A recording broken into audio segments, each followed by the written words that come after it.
함께 보실 하나님의 말씀은 예레미야 31장 1절에서 9절까지의 말씀입니다. 예레미야 31장 1절에서 9절까지의 말씀입니다. 봉독하겠습니다. 여호와의 말씀이니라. 그때 내가 이스라엘 모든 민족의 하나님이 되고 그들은 내 백성이 되리라. 여호와께서 이같이 말씀하시니라. 칼에서 벗어난 백성이 광야에서 은혜를 입었나니 곧 내가 이스라엘로 안식을 얻게 하러 갈 때에라. 옛적에 여호와께서 나에게 나타나사 내가 영원한 사랑으로 너를 사랑하기에 인자함으로 너를 이끌었다 하였노라. 처녀 이스라엘아, 내가 다시 너를 세우리니 내가 세움을 입을 것이요 내가 다시 소고를 들고 즐거워하는 자들과 함께 춤추며 나아오리라. 내가 다시 사마리아 산들에 포도나무를 심되 심는 자가 그 열매를 따기 시작하리라. 에브라임 산 위에서 파수꾼이 외치는 날이 있을 것이라. 이르기를 너희는 일어나라. 우리가 시온에 올라가서 우리 하나님 여호와께로 나아가자 하리라. 여호와께서 이와 같이 말씀하시니라. 너희는 여러 민족의 앞에 서서 야곱을 위하여 기뻐 외치라. 너희는 전파하며 찬양하며 말하라. 여호와여, 주의 백성 이스라엘의 남은 자를 구원하소서 하라. 보라, 나는 그들을 북쪽 땅에서 인도하여 땅 끝에서부터 모으리라. 그들 중에는 맹인과 다리 저는 사람과 잉태한 여인과 해산하는 여인이 함께 있으며 큰 무리를 이루어 이곳으로 돌아오리라. 그들이 울며 돌아오리니 나의 인도함을 받고 간구할 때에 내가 그들을 넘어지지 아니하고 물 있는 계곡에 곧은 길로 가게 하리라. 나는 이스라엘의 아버지요 에브라임은 나의 장자니라. 아멘. 정말 힘들고 어려운 일을 겪게 되면 가족이나 지인들의 말 한마디에 큰 위로를 받게 됩니다. 세상에 나 혼자만이 아님을 깨닫게 되는 순간입니다. 하지만 우리가 상상할 수조차 없는 시련을 겪게 되면 나를 포함한 모든 이들이 이러한 위로를 받아야 할 대상이 되며 이때는 어느 누구도 남을 위로할 여유가 없을 때입니다. 당시 이스라엘이 그랬습니다. 선택받은 민족 이스라엘이 하나님의 말씀에 불순종하여 하나님이 최종적으로 바벨론을 사용하셨을 때에 그들에게는 어떠한 소망도 없었습니다. 나라가 망하게 될 풍전등화의 시간이 다가오고 있었습니다. 죽음이 아니면 동물처럼 소유물이 되어 노예로서의 처참한 삶이 기다리고 있었습니다. 이때 오늘 말씀을 약속하고 계십니다. 하나님은 이스라엘에게 여러 번 약속하십니다. 1절의 말씀처럼 내가 너희의 하나님이 되고 너희는 내 백성이 될 것이다 라고 말씀하십니다. 하나님은 예수 그리스도 안에서 우리를 자녀로 삼아주셨습니다. 하나님이 우리 하나님이 되시고 우리가 하나님의 백성이 되었다는 말씀은 어떤 의미가 있을까요? 오늘 본문 1절과 2절의 말씀에서 하나님은 이스라엘이 안식처를 찾을 때 광야에서도 은혜를 주셨다라고 말씀합니다. 애굽의 칼에서 벗어난 백성이 광야에서 은혜를 입었습니다. 이는 하나님이 광야에서 이스라엘에게 행하신 일입니다. 하나님은 광야에서 이스라엘을 만나주시고 영원한 사랑을 확인시켜 주셨습니다. 인자함으로 이끌어 주셨습니다. 창조주 하나님이 직접 택하신 백성으로서 하나님의 말씀에 불순종하고 하나님의 말씀을 외면하고 세상과 같이 아니 오히려 세상보다 더 악하게 행하며 하나님께 범죄한 이스라엘에게 과거 출애굽의 은혜를 상기시키시며 구원하시겠다라고 말씀하시는 것입니다. 죄로 인해 멸망당할 수밖에 없는 이스라엘을 다시 구원하신 이스라엘의 하나님은 또한 오늘 우리의 하나님이 되십니다. 영원히 죽을 수밖에 없는 죄인이었던 우리를 예수 그리스도를 통해 구원해 주신 하나님은 오늘 말씀을 통해 우리의 하나님이 되어 주시겠다라고 말씀하십니다. 세상이 아무리 악해도, 우리가 아무리 연약해도 하나님은 영원히 우리의 하나님이십니다. 4절의 말씀을 보시면 하나님은 이스라엘을 일으켜 찬양하게 하실 것이라고 말씀하십니다. 소고를 들고 기뻐 뛰며 춤을 추게 하신다라고 그렇게 말씀하십니다. 당시 바벨론에 의해 풍전등화의 기로에 있던 이스라엘에게 있어 이 말씀은 이해되지 않았을 것입니다. 그들이 생각하기에 불가능한 일처럼 여겨졌을 것입니다. 그동안 그들을 지켜주었던 철옹성 같은 성벽이 무너지고 전쟁에서 가족들이 죽고 더 이상 이스라엘이 존속될 수 없는 상황이었기 때문입니다.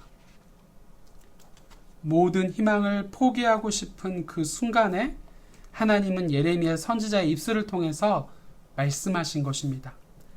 다시 이스라엘을 일으켜 세워주시고 하나님을 예배하는 백성으로 회복시켜 주시겠다라고 그렇게 약속해 주십니다. 이 약속의 말씀이 기울어져 가는 나라의 운명을 바라보며 낙심하는 백성들에게 얼마나 큰 위로가 되었을까요? 이 위로는 오늘 우리에게도 동일하게 말씀으로 내려주십니다. 우리가 혼자서 일어날 수 없을 때 하나님이 우리를 일으키십니다. 다시 우리 인생이 열매를 맺게 하십니다. 헛된 세상의 주인들에게 빼앗기지 않게 하십니다. 씨앗을 심는 자가 그 열매를 따는 하나님의 질서를 회복시키십니다. 하나님이 우리의 하나님이시고 우리가 하나님의 백성이 되었다라는 말씀은 하나님이 우리 인생을 온전히 책임져 주신다라는 뜻입니다. 6절의 말씀을 보시면 에브라임 산 위에 파수꾼이 외친다라고 말씀하십니다. 하나님을 거절하는 세상 가운데 하나님께 나아가자라는 외침이 울려 퍼질 것이라고 말씀하십니다. 회복된 백성은 하나님께 나아가는 것을 부끄러워하지 않습니다. 예수님을 믿는다고 당당히 선포하며 살아갑니다. 하나님이 우리의 하나님이시기에 예배가 기쁨이 됩니다. 하나님을 피하고 하나님을 대적하던 인생들이 바뀌어 하나님을 기뻐하는 인생으로 변합니다. 처녀 이스라엘 남은 자들이라고 표현된 말씀을 통해 끝까지 믿음을 지키며 하나님을 의지하는 자들을 통해 이스라엘을 다시 회복시키시겠다는 약속의 말씀인 것입니다. 과거 이스라엘에게 이렇게 약속해 주셨던 것처럼 오늘 이 시간 우리 하나님은 우리를 향해 말씀하고 계십니다. 하나님은 당신의 백성에게 말씀하시는 분입니다. 과거 미국의 대부호인 워렌 버핏과 점심 식사를 하면서 대화할 수 있는 기회가 35억 원에 낙찰되었다라는 말이 있습니다. 하물며 천지의 창조주시오 주관자이신 하나님과 대화하는 것의 가치는 얼마나 크겠습니까? 우리는 성경을 펼 때마다 말씀을 들을 때마다 그 시간이 얼마나 값지고 소중한지 기억해야 합니다. 7절 하반절을 보시면 하나님은 이스라엘의 남은 자를 구원하소서라는 기도를 드리라고 말씀하십니다. 선포하고 찬양하라라고 말씀하십니다. 그 기도를 들으시고 그들을 땅끝에서 데려오시겠다라고 말씀하십니다. 맹인과 다리 저는 사람과 잉태한 여인과 해산하는 여인이 함께 큰 무리를 이루어 돌아올 것이라고 말씀합니다. 그들이 눈물을 흘리며 돌아올 것입니다. 넘어지지 않도록 하나님이 지키시고 인도하실 것입니다. 평탄한 길과 시냇가로 인도하실 것입니다. 에브라임은 하나님이 나를 내가 수고한 땅에서 번성하게 하셨다라는 뜻입니다.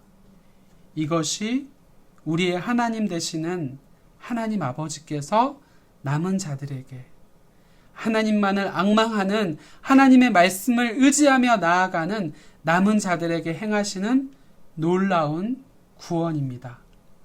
이 일을 다 이루시기까지 쉬지 않으시는 우리 하나님을 오늘 하루도 찬양하며 경배하는 우리 모두가 되시길 바랍니다. 사랑하는 성도 여러분, 1절의 말씀처럼 하나님께서 나는 너희의 하나님이 되고 너희는 내 백성이 되리라 라고 오늘 우리에게도 약속해 주십니다. 놀라운 은혜가 이 말씀에 담겨 있습니다. 애굽에서나 광야에서나 가나안 땅에서나 심지어 포로로 끌려간 바벨론 땅에서도 하나님이 우리의 하나님이 되어 주십니다. 그리고 코로나 위기로 인해 정상적인 삶조차 힘든 지금 이 시간에도 우리를 위로하시고 힘주고 계십니다. 바라기는 오늘 하루도 우리의 하나님을 온전히 의지함으로 코로나의 위기 속에서도 주님 주시는 평안을 누리시길 간절히 소망합니다. 기도하겠습니다.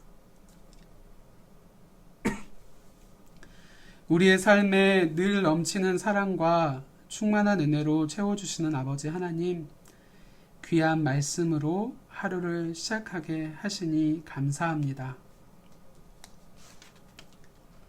말씀을 통해 그동안 의지했던 든든한 나라와 높은 성벽, 안전한 집이 바벨론에게 무너지는 참담한 환경 속에서 더 이상 누군가를 위로할 수조차 없는 이스라엘에게 하나님께서 주시는 말씀을 통해 그들을 위로하시고 은혜 베푸셔서 약속대로 이스라엘을 회복시켜 주신 아버지 하나님, 코로나의 위기로 인해 과거와는 비교할 수 없지만 너무나 힘든 시간들을 보내고 있습니다. 함께 예배드리고 싶어도 모일 수 없으며 신앙적으로 교제하고 싶어도 교제할 수 없는 참담한 상황입니다. 세상 사람들은 더 이상 코로나 이전으로 돌아갈 수 없을 것이라 말합니다. 하지만 우리보다 더 열악한 상황에서도 하나님의 권능으로 이스라엘을 회복시켜 주셨던 것처럼 이 또한 회복시켜 주시리라 믿습니다. 이스라엘을 회복시키신 하나님은 우리의 하나님이 되시고 우리는 하나님의 백성이기 때문입니다. 오늘 하루 우리 하나님을 온전히 신뢰하는 하루가 되게 하옵소서. 택하신 하나님의 백성으로서 세상의 걱정과 염려를 믿음으로 내려놓고 다시 회복하실 하나님을 찾고 구하는 성도들이 되게 하옵소서. 세상의 방법이 아닌 하나님의 말씀을 붙잡고 순종하여 하나님의 일하심을 기다리는 인내의 성도된 삶을 살아가게 하옵소서.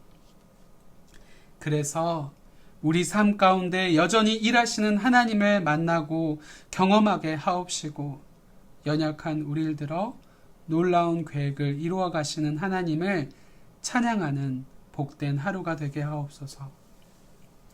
지금은 길이요 진리요 생명이요 부활이신 우리 구주 예수 그리스도의 은혜와 예수 그리스도를 통해 우리에게 영원한 생명을 주신 하나님 아버지의 크신 사랑하심과 우리가 이 땅에 살면서 예수님을 믿게 하시고 그 신앙 고백으로 이 이른 새벽 말씀으로 하루를 시작하게 하시는 성령님의 함께하심과 교통하심이 오늘 하루도 택하신 백성답게 말씀에 순종하며 회복하실 우리 하나님만을 신뢰하며 코로나의 위기 속에서도 소망을 갖고 하나님만 바라보길 바라고 소망하고 결단하는 사랑하는 우리 성도들과 그 가정과 생업 위에, 그리고 우리가 날마다 중보하는 선교사님들과 전도 대상자들, 청년들 위해 이제로부터 영원토록 함께 하시기를 간절히 축원하옵나이다. 아멘.